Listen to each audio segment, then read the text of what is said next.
ನಮಸ್ಕಾರ ಪ್ರಿಯ ವೀಕ್ಷಕರೇ, ನಮ್ಮ ಹೊಂಗಿರಣ ಯೂಟ್ಯೂಬ್ ಚಾನೆಲ್ಗೆ ಆತ್ಮೀಯ ಸ್ವಾಗತ. ನೀವು ನಿಮ್ಮ ಅಮೂಲ್ಯ ಸಮಯವನ್ನು ಕೊಟ್ಟು ವಿಡಿಯೋಗಳನ್ನು ವೀಕ್ಷಿಸುತ್ತಿರುವುದಕ್ಕೆ ಹಾಗೂ ನಮ್ಮ ಚಾನೆಲ್ ಅನ್ನು ಸಬ್ಸ್ಕ್ರೈಬ್ ಮಾಡಿರುವುದಕ್ಕೆ ಧನ್ಯವಾದಗಳು.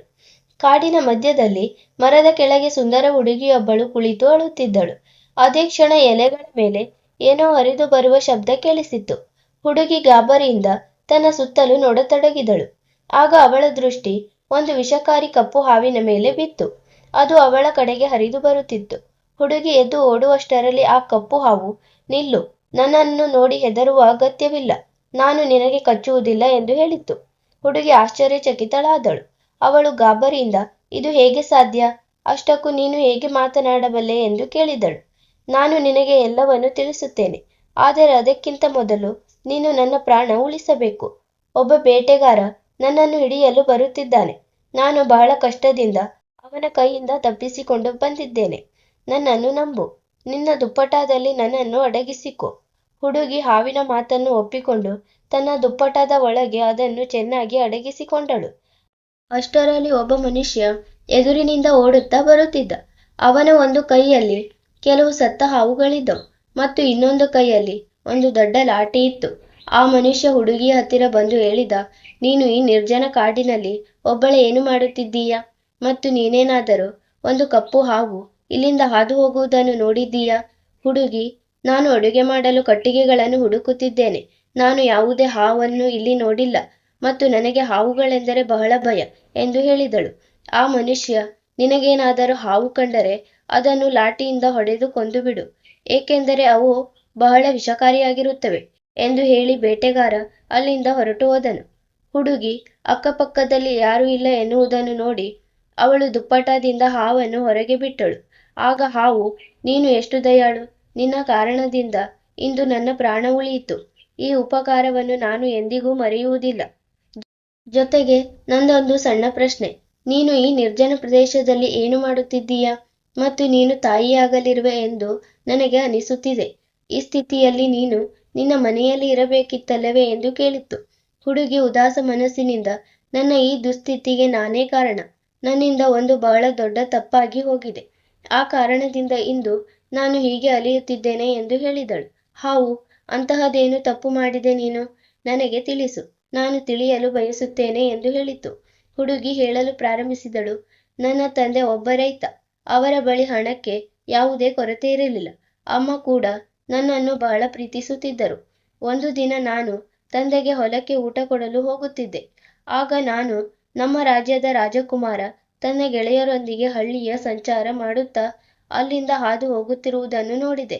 ಮರುದಿನ ನನ್ನ ಗೆಳತಿಯರ ಜೊತೆ ಮಾರುಕಟ್ಟೆಗೆ ಹೋದಾಗ ಅದೇ ರಾಜಕುಮಾರ ನನ್ನ ಮುಂದೆ ಬಂದು, ನಾನು ನಿನ್ನೆ ನಿನ್ನನ್ನು ನೋಡಿದೆ ಮತ್ತು ನೀನು ನನಗೆ ಬಹಳ ಇಷ್ಟವಾದೆ. ಅದಕ್ಕಾಗಿಯೇ ನಾನು ನಿನ್ನನ್ನು ಮದುವೆಯಾಗಲು ಬಯಸುತ್ತೇನೆ ಎಂದು ಹೇಳಿದ. ರಾಜಕುಮಾರನ ಮಾತುಗಳಲ್ಲಿ ಸತ್ಯವಿದ್ದಂತೆ ಅನಿಸಿತು. ಇದನ್ನೇ ಯೋಚಿಸಿ ಮದುವೆಗೆ ನಾನು ಕೂಡ ಒಪ್ಪಿಕೊಂಡೆ. ನಂತರ ನಾವಿಬ್ಬರು ಮಾತನಾಡುತ್ತಾ ನನ್ನ ಮನೆಯವರೆಗೆ ಹೋದೆವು. ಅಲ್ಲಿಂದ ರಾಜಕುಮಾರ ತನ್ನ ಮಹಲಿಗೆ ಮರಳಿದ ಮತ್ತು ನಾನು ನನ್ನ ಮನೆಗೆ ತಲುಪಿದೆ. ಈಗ 2 ದಿನಗಳವರೆಗೆ ಅವನು ನನಗೆ ಎಲ್ಲೂ ಕಾಣಿಸಲಿಲ್ಲ. ಆದರೆ 3ನೇ ದಿನ ಅವನ ತಂದೆ, ಅಂದರೆ ನಗರದ ರಾಜ, ತನ್ನ ಸೈನ್ಯದೊಂದಿಗೆ ನನ್ನ ಮನೆಗೆ ಬಂದರು. ರಾಜನನ್ನು ಮನೆಯಲ್ಲಿ ನೋಡಿ ನನ್ನ ತಂದೆ ಆಶ್ಚರ್ಯಚಕಿತರಾದರು. ನಂತರ ಅವರು ರಾಜನನ್ನು ಸ್ವಾಗತಿಸಿ ಮಾತುಕತೆಗೆ ಕುಳಿತಾಗ ತಂದೆ ಕೇಳಿದರು, ರಾಜ, ನೀವು ನನ್ನ ಈ ಸಣ್ಣ ಮನೆಗೆ ಹೇಗೆ ಬಂದ್ರಿ ಎಂದು ತಿಳಿಸಿ. ರಾಜ, ವಿಷಯವೇನೆಂದರೆ ನನ್ನ ಮಗನಿಗೆ ನಿಮ್ಮ ಮಗಳು ಇಷ್ಟವಾಗಿದ್ದಾಳೆ. ಇವರಿಬ್ಬರು ಒಬ್ಬರಿಗೊಬ್ಬರು ಪ್ರೀತಿಸುತ್ತಿದ್ದಾರೆ. ಅದಕ್ಕಾಗಿಯೇ ನಾನು ಸ್ವತಃ ಬಂದು ನಿಮ್ಮ ಮಗಳನ್ನು ಕೇಳಲು ಬಂದಿದ್ದೇನೆ. ನಿಮಗೆ ಈ ಸಂಬಂಧ ಇಷ್ಟವಿದೆಯೇ ಅಥವಾ ಇಲ್ಲವೇ ಎಂದು ತಿಳಿಸಿ. ಆಗ ನನ್ನ ತಂದೆ, ನನಗೆ ಕೇವಲ 1 ದಿನ ಸಮಯ ನೀಡಿ, ಏಕೆಂದರೆ ನನಗೆ ಈ ವಿಷಯದ ಬಗ್ಗೆ ಯಾವುದೇ ಮಾಹಿತಿ ಇಲ್ಲ. ನಾನು ನಾಳೆ ಬಂದು ನಿಮಗೆ ನನ್ನ ಉತ್ತರ ತಿಳಿಸುತ್ತೇನೆ ಎಂದು ಹೇಳಿದರು. ರಾಜ ಮನೆಯಿಂದ ಹೋದ ನಂತರ ತಂದೆ, ಮಗಳೇ, ಏನು ಈ ಮಾತು ಸತ್ಯವೇ ಎಂದು ಕೇಳಿದರು. ನಾನು, ಹೌದು ಅಪ್ಪಾಜಿ, ನಾನು ರಾಜಕುಮಾರನನ್ನು ಪ್ರೀತಿಸುತ್ತಿದ್ದೇನೆ ಎಂದು ಹೇಳಿದೆ. ಇದನ್ನು ಕೇಳಿ ತಂದೆ ಸಿಟ್ಟಿನಿಂದ ಕೆಂಡಮಂಡಲರಾಗಿ ಹೇಳಿದರು, ನಿನಗೆ ಗೊತ್ತಾಗುತ್ತಿದೆಯೇ ನೀನು ಏನು ಹೇಳುತ್ತಿದ್ದೀಯಾ ಎಂದು? ಯಾವ ರಾಜಕುಮಾರನನ್ನು ನೀನು ಪ್ರೀತಿಸುತ್ತಿದ್ದೀಯೋ ಅವನು ಮೊದಲೇ ಮದುವೆಯಾದವನು ಮತ್ತು ಅವನು ನಗರದ ಅತಿ ದೊಡ್ಡ ಜೂಜುಕೋರ ಮತ್ತು ಕುಡುಕು ಮನುಷ್ಯ. ತಂದೆ ಹೀಗೆ ಹೇಳಿದಾಗ ನಾನು ಬೆರಗಾದೆ. ನಂತರ ನಾನು ಅವರಿಗೆ, ಅಪ್ಪಾಜಿ, ನೀವು ಖಂಡಿತ ಇನ್ಯಾರನ್ನ ನೋಡಿರಬೇಕು. ರಾಜಕುಮಾರ ಹಾಗಿಲ್ಲ. ಅವನು ನನ್ನನ್ನು ಬಹಳ ಪ್ರೀತಿಸುತ್ತಾನೆ ಮತ್ತು ಮದುವೆಯಾದರೆ ನಾನು ಅವನನ್ನೇ ಮದುವೆಯಾಗುತ್ತೇನೆ, ಇಲ್ಲದಿದ್ದರೆ ಪ್ರಾಣ ಕಳೆದುಕೊಳ್ಳುತ್ತೇನೆ ಎಂದು ಹೇಳಿದೆ. ಅಮ್ಮ ಕೂಡ ನನ್ನನ್ನು ರಾಜಕುಮಾರನಿಂದ ದೂರವಿರಲು ಹೇಳಿದರು. ಆದರೆ ನಾನು ಕದ್ದು ಮುಚ್ಚಿ ಅವನನ್ನು ಭೇಟಿಯಾಗುತ್ತಿದ್ದೆ. ನಂತರ ಒಂದು ದಿನ ರಾಜಕುಮಾರ ನನ್ನ ಹತ್ತಿರ, ಒಂದು ವೇಳೆ ನೀನು ನನ್ನನ್ನು ನಿಜವಾಗಿ ಪ್ರೀತಿಸುವುದಾದರೆ ಬಾ, ಹಿಂದೆ ನಾವು ಮದುವೆ ಮಾಡಿಕೊಳ್ಳೋಣ ಎಂದು ಹೇಳಿದನು. ಹೀಗೆ ನಾನು ಹೆತ್ತವರ ವಿರುದ್ಧ ಹೋಗಿ ಅಂದೇ ಒಂದು ದೇವಸ್ಥಾನದಲ್ಲಿ ಮದುವೆಯಾದೆವು. ನಂತರ ಅವನು ನನ್ನನ್ನು ಮಹಲಿಗೆ ಕರೆದೊಯ್ಯುವ ಬದಲು ಒಂದು ಸಣ್ಣ ಮನೆಗೆ ಕರೆದೊಯ್ದನು. ನಾನು ಕೇಳಿದೆ, ನೀನು ನನ್ನನ್ನು ಎಲ್ಲಿಗೆ ಕರೆತಂದಿದ್ದೀಯಾ? ಏನು ನಾವು ಇದೇ ಮನೆಯಲ್ಲಿ ಇರುತ್ತೇವಾ? ಅವನು, ಹೌದು, ಕೆಲವು ದಿನ ನಾವು ಇಲ್ಲೇ ಕಳೆಯಬೇಕಾಗುತ್ತದೆ, ಏಕೆಂದರೆ ನನ್ನ ತಂದೆ ನನ್ನ ಮೇಲೆ ಬಹಳ ಸಿಟ್ಟಿನಲ್ಲಿದ್ದಾರೆ. ಆದರೆ ನೀನು ಹೆದರಬೇಡ, ಶೀಘ್ರದಲ್ಲೇ ನಾನು ನಿನ್ನನ್ನು ಮಹಲಿಗೆ ಕರೆದೊಯ್ಯುತ್ತೇನೆ ಮತ್ತು ಅವರು ನಮ್ಮಿಬ್ಬರನ್ನು ಒಪ್ಪಿಕೊಳ್ಳಲೇಬೇಕಾಗುತ್ತದೆ ಎಂದು ಹೇಳಿದನು. ಮರುದಿನ ಬೆಳಿಗ್ಗೆ ರಾಜಕುಮಾರ, ನಾನು ಯಾವುದೋ ಕೆಲಸಕ್ಕೆ ಹೊರಗೆ ಹೋಗುತ್ತಿದ್ದೇನೆ, ಮರಳುವಾಗ ಊಟದ ಸಾಮಾನು ತರುತ್ತೇನೆ, ನೀನು ಇಲ್ಲೇ ಇರು, ಎಲ್ಲೂ ಹೋಗಬೇಡ. ಇಷ್ಟು ಹೇಳಿ ಅವನು ಹೊರಟು ಹೋದನು. ಮನೆಯಲ್ಲಿ ಸಾಮಾನುಗಳು ಅಸ್ತವ್ಯಸ್ತವಾಗಿದ್ದವು. ಹಾಗಾಗಿ ನಾನು ಸ್ವಚ್ಛತೆ ಮಾಡಲು ಪ್ರಾರಂಭಿಸಿದೆ. ಮನೆ ಸ್ವಚ್ಛಗೊಳಿಸಿ ನಾನು ಮಲಗಿದ ತಕ್ಷಣವೇ ಆಯಾಸದಿಂದ ನನಗೆ ನಿದ್ದೆ ಹತ್ತಿತು. ಆಮೇಲೆ ಯಾವಾಗ ಸಂಜೆಯಾಯಿತು ಎಂಬುದು ನನಗೆ ತಿಳಿಯಲೇ ಇಲ್ಲ. ರಾಜಕುಮಾರ ಮನೆಗೆ ಮರಳಿದಾಗ ಅವನು ನನ್ನನ್ನು ಎಬ್ಬಿಸಿದ. ನಂತರ ನಾವಿಬ್ಬರು ಜೊತೆಯಾಗಿ ಊಟ ಮಾಡಿದೆವು. ಆರಂಭದಲ್ಲಿ ಅವನು ನನ್ನನ್ನು ಬಹಳ ಚೆನ್ನಾಗಿ ನೋಡಿಕೊಂಡನು. ಕೆಲವು ದಿನಗಳ ನಂತರ ನಾನು ಗರ್ಭಿಣಿಯಾದಾಗ ನನ್ನ ಗಂಡ ಬಹಳ ಖುಷಿಯಾದನು. ನಂತರ ಒಂದು ದಿನ ಅವನು ನನ್ನನ್ನು ಒಬ್ಬ ಮಹಿಳೆಯ ಹತ್ತಿರ ಕರೆದೊಯ್ದನು. ಅವಳು ಹೊಟ್ಟೆ ಮುಟ್ಟಿ ಗರ್ಭದಲ್ಲಿ ಬೆಳೆಯುತ್ತಿರುವುದು ಗಂಡು ಮಗುವೋ ಅಥವಾ ಹೆಣ್ಣು ಮಗುವೋ ಎಂದು ತಿಳಿಸುತ್ತಿದ್ದಳು. ಆ ಮಹಿಳೆ ನನ್ನ ಹೊಟ್ಟೆ ಮುಟ್ಟಿ ನೋಡಿ ಗಂಡನ ಹತ್ತಿರ, ನಿಮ್ಮ ಹೆಂಡತಿಯ ಗರ್ಭದಲ್ಲಿ ಹೆಣ್ಣು ಮಗು ಇದೆ ಎಂದು ಹೇಳಿದಳು. ಇದನ್ನು ಕೇಳಿದಾಗ ಅವನ ಮುಖದಲ್ಲಿ ಮೌನವಿತ್ತು. ನಾವು ಮನೆಗೆ ಬಂದಾಗ ಅವನು, ನನಗೆ ಮಗಳು ಬೇಡ, ನನಗೆ ಮಗನೇ ಬೇಕು, ಅದಕ್ಕಾಗಿಯೇ ನಾನು ಇದನ್ನು ತೆಗೆಯಲು ಬಯಸುತ್ತೇನೆ. ಅಂದು ನಾನು ನನ್ನ ಗಂಡನ ಅಸಲಿ ರೂಪವನ್ನು ನೋಡಿದೆ. ನಂತರ ನಾನು, ನೀನು ಇದೇನು ಹೇಳುತ್ತಿದ್ದೀಯಾ? ನಾನು ಹೀಗೆ ಖಂಡಿತ ಮಾಡುವುದಿಲ್ಲ ಎಂದು ಹೇಳಿದೆ. ಆಗ ಅವನು ಇದ್ದಕ್ಕಿದ್ದಂತೆ ಶಾಂತನಾಗಿ ಹೇಳತೊಡಗಿದ, ಒಂದು ವೇಳೆ ನಿನಗೆ ಇದೇ ಇಷ್ಟ ಅಂದರೆ ಸರಿ, ಆದರೆ ನಮ್ಮ ಮಗು ಮಹಲಿನಲ್ಲಿ ತನ್ನ ಮಾತೃಭೂಮಿಯಲ್ಲಿ ಜನಿಸಬೇಕು ಎಂದು ನಾನು ಬಯಸುತ್ತೇನೆ. ಅದಕ್ಕಾಗಿಯೇ ನಾಳೆ ಬೆಳಗ್ಗೆಯಾಗುತ್ತಲೇ ನಾವು ಮಹಲಿಗೆ ಹೋಗೋಣ. ಅವನ ಮಾತಿನ ಮೇಲೆ ನನಗೆ ಸಂಶಯವಿತ್ತು, ಆದರೆ ನಾನು ಏನು ಮಾಡಲು ಸಾಧ್ಯವಿರಲಿಲ್ಲ. ಮರುದಿನ ಬೆಳಿಗ್ಗೆ ಅವನು ನನ್ನನ್ನು ತನ್ನ ಜೊತೆ ಕಾಡಿನ ಹಾದಿಯಲ್ಲಿ ಕರೆದುಕೊಂಡು ಹೋಗುತ್ತಿದ್ದ. ನಡೆಯುತ್ತಾ ನಡೆಯುತ್ತಾ ಬಹಳ ಸುಸ್ತಾದಾಗ ನಾನು ಅವನಲ್ಲಿ, ಈ ಸ್ಥಿತಿಯಲ್ಲಿ ನಾನು ಇನ್ನು ಮುಂದೆ ನಡೆಯಲು ಸಾಧ್ಯವಿಲ್ಲ ಎಂದು ಹೇಳಿದೆ. ಅವನು, ಅದೋ ನೋಡು, ಎದುರಿಗೆ ಇರುವ ಆ ದೊಡ್ಡ ಮರ, ಅದರ ಹಿಂದೆಯೇ ನಮ್ಮನ್ನು ಕರೆದೊಯ್ಯಲು ಮಹಲಿನಿಂದ ಒಂದು ರಥ ಕಳುಹಿಸಲಾಗಿದೆ. ಹೀಗೆ ಹೇಳಿ ಅವನು ನನ್ನನ್ನು ಮರಳು ಮಾಡಿ ನಡೆಯುವಂತೆ ಮಾಡಿದ. ನಂತರ ಎದುರಿಗೆ ಕಾಡಿನ ಮಧ್ಯದಲ್ಲಿ ನನಗೆ ಒಂದು ಹಳೆಯ ಒಡೆದ ಮನೆ ಕಂಡಿತು. ಅದರ ಹತ್ತಿರ ನಾವು ತಲುಪಿದಾಗ ನನ್ನ ಗಂಡ ಹೇಳಿದ, ನೀನು ಇಲ್ಲೇ ಕುಳಿತು ಈ ಹಣ್ಣನ್ನು ತಿನ್ನು, ಇದರಿಂದ ನಿನಗೆ ಶಕ್ತಿ ಸಿಗುತ್ತದೆ. ಹಿಂದೆ ರಥ ನಮ್ಮನ್ನು ಕರೆದೊಯ್ಯಲು ಸಿದ್ಧವಾಗಿ ನಿಂತಿದೆ, ನಾನು ಅದನ್ನು ಇಲ್ಲಿಗೆ ಕರೆತರುತ್ತೇನೆ. ಇಷ್ಟು ಹೇಳಿ ಅವನು ಹೊರಟು ಹೋದನು. ನನಗೆ ಹಸಿವಾಗಿದ್ದರಿಂದ ನಾನು ಅತಿಯಾಗಿ ಯೋಚಿಸದೆ ಆ ಹಣ್ಣನ್ನು ತಿಂದೆ. ನಂತರ ಕೆಲವು ನಿಮಿಷಗಳಲ್ಲಿ ತಲೆ ಸುತ್ತಲಾರಂಭಿಸಿತು ಮತ್ತು ನಾನು ಪ್ರಜ್ಞೆ ತಪ್ಪಿದೆ. ಇದೆಲ್ಲವನ್ನು ಅಡಗಿ ಕುಳಿತು ನನ್ನ ಗಂಡ ನೋಡುತ್ತಿದ್ದ. ಆಗ ಪ್ರಜ್ಞೆ ತಪ್ಪಿದ ಸ್ಥಿತಿಯಲ್ಲಿ ಅವನು ನನ್ನನ್ನು ಎತ್ತಿಕೊಂಡು ಆ ಭಯಾನಕ ಪಾಳು ಬಿದ್ದ ಕಟ್ಟಡದ ಒಳಗೆ ಕರೆದೊಯ್ದನು. ಪ್ರಜ್ಞೆ ಬಂದಾಗ ನೋಡಿದೆ, ನಾನು ಯಾವುದೋ ಒಂದು ಒಡೆದ ಜಾಗದಲ್ಲಿ ಬಂದಿಯಾಗಿದ್ದೆ. ಈ ದೃಶ್ಯ ನೋಡಿ ನನಗೆ ಅರ್ಥವಾಯಿತು, ನನ್ನ ಗಂಡ ನನ್ನನ್ನು ಸಾಯಲು ಬಿಟ್ಟು ಹೋಗಿದ್ದಾನೆ ಎಂದು. ಯೋಚಿಸುತ್ತಿರುವಾಗ ನನಗೆ ಒಂದು ಹೆದರಿದ ದನಿ ಕೇಳಿಸಿತು.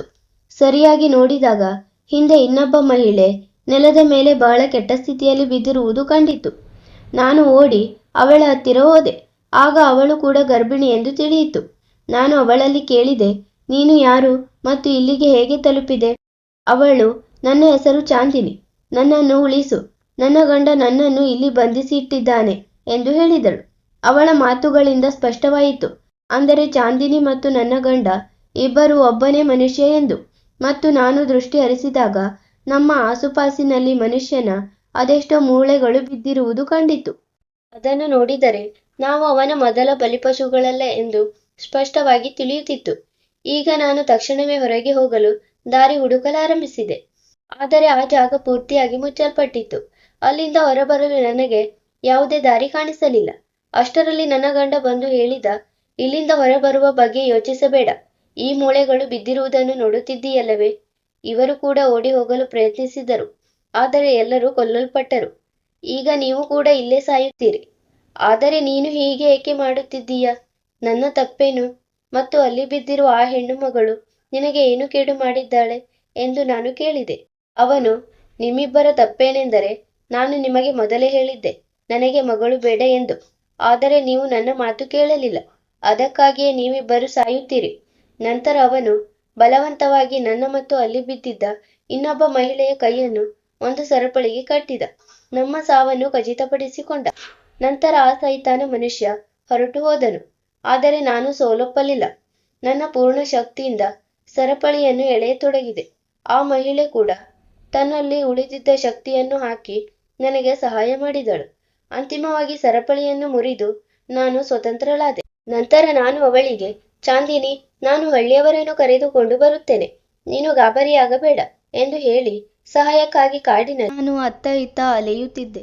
ಅಷ್ಟರಲ್ಲಿ ನನ್ನ ಆ ದುಷ್ಟಗಂಡ ಕೈಯಲ್ಲಿ ಕೊಡಲಿ ಹಿಡಿದುಕೊಂಡು ಎದುರಿನಿಂದ ಬರುತ್ತಿರುವುದನ್ನು ನೋಡಿದೆ.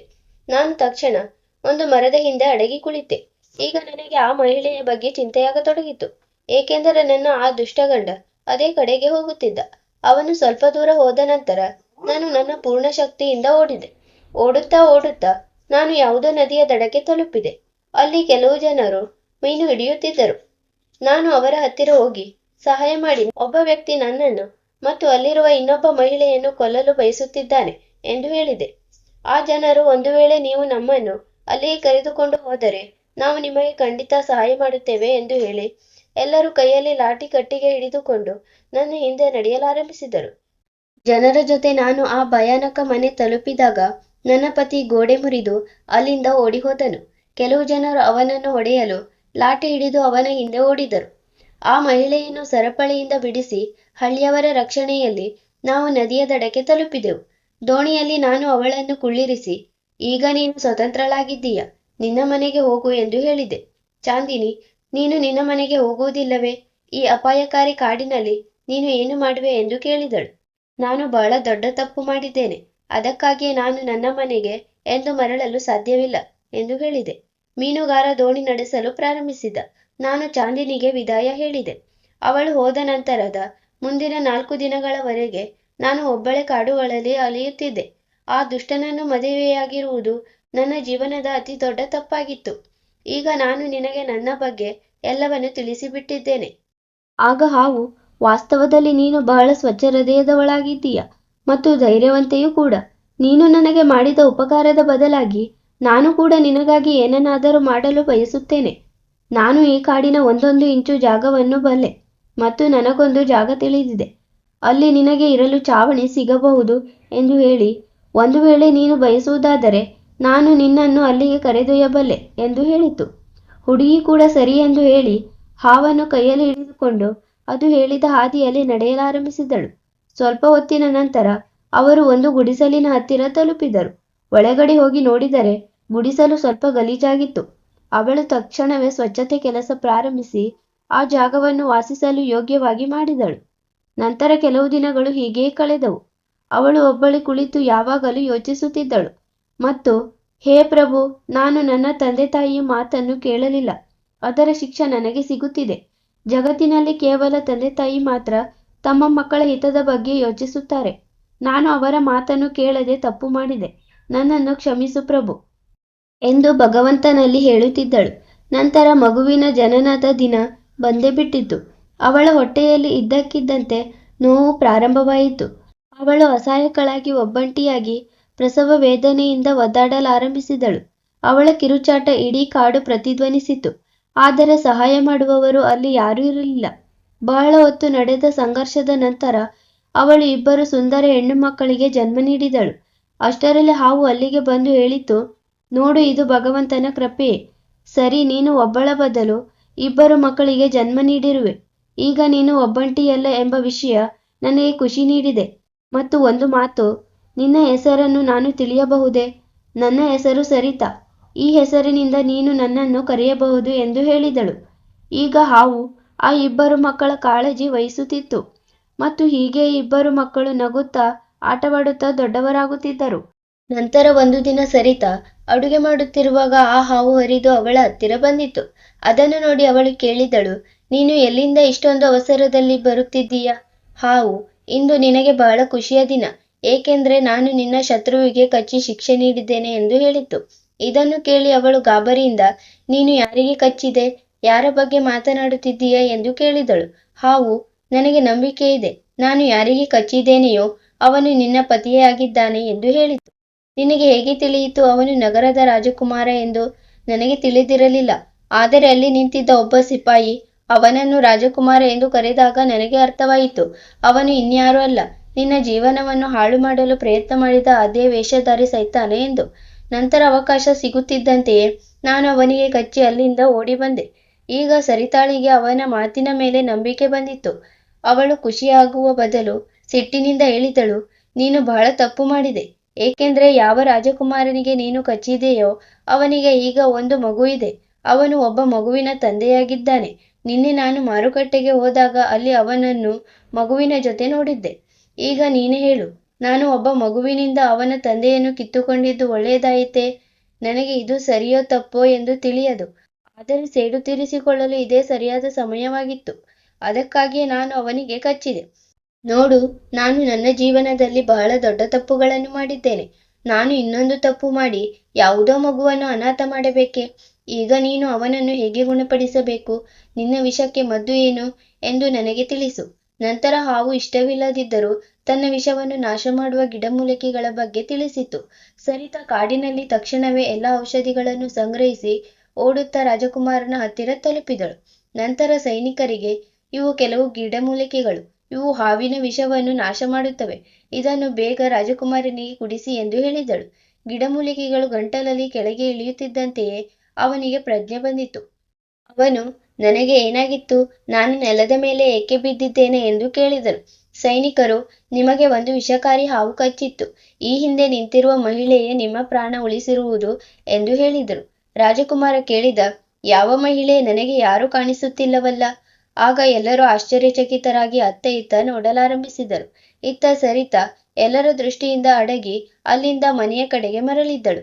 ಇನ್ನೊಂದು ಕಡೆ ರಾಜಕುಮಾರ ಮಹಲು ತಲುಪಿದಾಗ ತನ್ನ ಮಗನನ್ನು ಮತ್ತೆ ಭೇಟಿಯಾದಾಗ ಅವನಿಗೆ ಜೀವನ ಅದೆಷ್ಟು ಅಮೂಲ್ಯ ಎಂದು ಅರ್ಥವಾಯಿತು. ಮತ್ತು ಜೊತೆಗೆ ಅವನು ಮಾಡಿದ ಕೆಲಸಕ್ಕೆ ಅವನಿಗೆ ಪಶ್ಚಾತ್ತಾಪವೂ ಆಗುತ್ತಿತ್ತು. ಹೀಗೆ 19 ವರ್ಷಗಳು ಕಳೆದವು. ಈಗ ಸರಿತಾಳಿಗೆ ವಯಸ್ಸಾಗಿತ್ತು ಮತ್ತು ಅವಳ ಇಬ್ಬರು ಹೆಣ್ಣು ಮಕ್ಕಳು ಈಗ ಯೌವನಕ್ಕೆ ಬಂದು ಮದುವೆಗೆ ಸಿದ್ಧರಾಗಿದ್ದರು. ಮತ್ತು ಇಷ್ಟು ವರ್ಷಗಳವರೆಗೆ ಆ ಹಾವು ಕೂಡ ತಾಯಿ ಮಕ್ಕಳ ರಕ್ಷಣೆ ಮಾಡಲು ಆ ಮನೆಯಲ್ಲೇ ಇತ್ತು. ನಂತರ ಒಂದು ದಿನ ಸರಿತಾ ಹಾವಿಗೆ, ನಿನಗೆ ನೆನಪಿದೆಯೇ, ನಾನು ಆ ಬೇಟೆಗಾರನಿಂದ ಒಂದು ಬಾರಿ ನಿನ್ನನ್ನು ಉಳಿಸಿದ್ದೆ, ಮತ್ತು ನೋಡು, ಬದಲಾಗಿ ನೀನು ನಿನ್ನ ಇಡೀ ಜೀವನವನ್ನು ನನ್ನ ರಕ್ಷಣೆಗಾಗಿ ಮುಡಿಪಾಗಿಟ್ಟೆ. ನಿನ್ನ ಈ ಉಪಕಾರವನ್ನು ನಾನು ಜನ್ಮದಲ್ಲಂತೂ ತೀರಿಸಲು ಸಾಧ್ಯವಿಲ್ಲ ಎಂದು ಹೇಳಿದಳು. ಹಾವು ಏನನ್ನೋ ಹೇಳುವಷ್ಟರಲ್ಲೇ ಯಾರೋ ಅಳುವ ಮತ್ತು ಬಿಕ್ಕಳಿಸುವ ಧ್ವನಿ ಕಾಡಿನಲ್ಲಿ ಮೊಳಗಿತು. ಸರಿತಾ ತಕ್ಷಣವೇ ಆ ಧ್ವನಿಯನ್ನು ಹಿಂಬಾಲಿಸತೊಡಗಿದಳು ಮತ್ತು ಅವಳು ಅಳುತ್ತಿರುವವರ ಧ್ವನಿಯಲ್ಲಿ ಬಹಳ ನೋವಿದೆ ಎಂದು ಯೋಚಿಸಿದಳು. ನಂತರ ಅವಳು ಎದುರಿಗೆ ಒಬ್ಬ ವಯಸ್ಸಾದ ಮನುಷ್ಯ ಮರದ ಕೆಳಗೆ ಕುಳಿತು ಅಳುತ್ತಿದ್ದನ್ನು ನಿಂತು ನೋಡುತ್ತಾಳೆ. ಸರಿತಾ ಹತ್ತಿರ ಹೋಗಿ ಅವನನ್ನು ನೋಡಿದಾಗ ಅವಳ ಕಣ್ಣುಗಳು ಅಗಲವಾದವು, ಏಕೆಂದರೆ ಎದುರಿಗೆ ಇದ್ದ ಆ ಮುದಿ ಮನುಷ್ಯ ಇನ್ಯಾರೋ ಅಲ್ಲ, ಅವಳ ಗಂಡ, ಅಂದರೆ ನಗರದ ರಾಜನಾಗಿದ್ದ. ನಂತರ ಆ ವೃದ್ಧ ಅವಳ ಪಾದಕ್ಕೆ ಬಿದ್ದು ಹೇಳಿದ, ಸರಿತಾ, ನನ್ನನ್ನು ಕ್ಷಮಿಸಿಬಿಡು. ನೋಡು, ಕಾಲ ಅದೆಂಥ ಆಟ ಆಡಿತು ಎಂದು.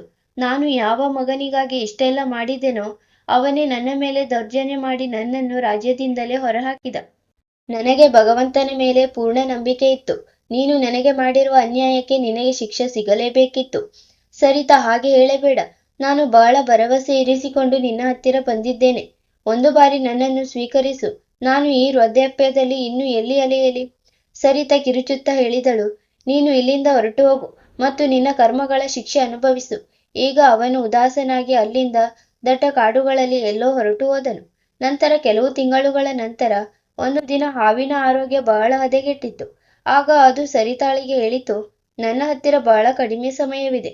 ಈಗ ಗಮನವಿಟ್ಟು ಕೇಳು. ಪಕ್ಕದಲ್ಲಿ ಹಳೆಯ ದೇವಸ್ಥಾನವಿದೆ. ಅದರ ಸರಿಯಾದ ಮಧ್ಯಭಾಗದಲ್ಲಿ ಭೂಮಿಯಲ್ಲಿ ಬಹಳಷ್ಟು ನಿಧಿ ಇರುವುದನ್ನು ನಾನು ನೋಡಿದ್ದೇನೆ. ನೀನು ಅದೆಲ್ಲವನ್ನು ತೆಗೆದುಕೊಂಡು ನಗರಕ್ಕೆ ಹೊರಟು ಹೋಗು ಮತ್ತು ಅಲ್ಲಿ ಒಂದು ಮನೆ ಕೊಂಡುಕೋ. ಹೆಣ್ಣು ಮಕ್ಕಳಿಗಾಗಿ ಒಳ್ಳೆಯ ವರನನ್ನು ಹುಡುಕಿ ಅವರ ಮದುವೆ ಕೂಡ ಮಾಡಿಬಿಡು.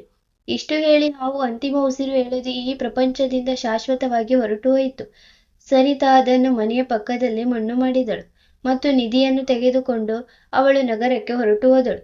ಅಲ್ಲಿ ಅವಳು ಒಂದು ಸುಂದರವಾದ ಮನೆ ಕೊಂಡಳು ಮತ್ತು ತನ್ನ 2 ಹೆಣ್ಣು ಮಕ್ಕಳ ಮದುವೆಯನ್ನು ಬಹಳ ಅದ್ದೂರಿಯಾಗಿ ಮಾಡಿದಳು. ಮದುವೆ ಅದೆಷ್ಟು ವೈಭವದಿಂದ ಕೂಡಿತೆಂದರೆ ಇಡೀ ನಗರವೇ ಹೊಗಳಿತು. ಈಗ ಸರಿತಾ ತನ್ನ ಜವಾಬ್ದಾರಿಗಳನ್ನು ನಿಭಾಯಿಸಿದ್ದಳು. ನಂತರ ಒಂದು ದಿನ ಅವಳು ಮನೆಯಲ್ಲಿ ಒಬ್ಬಳೇ ಕುಳಿತು ತನ್ನ ಹಳೆಯ ದಿನಗಳ ಬಗ್ಗೆ ಯೋಚಿಸುತ್ತಾ ಹಾವನ್ನು ನೆನಪಿಸಿಕೊಂಡು ಅಂತಿಮವಾಗಿ ಅವಳು ಹೇರಾಮ್ ಎಂದು ಅಂತಿಮ ಉಸಿರೆಳೆದಳು.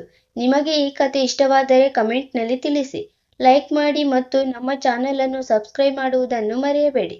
ಕಥೆ ಕೇಳಿರುವುದಕ್ಕಾಗಿ ಧನ್ಯವಾದಗಳು.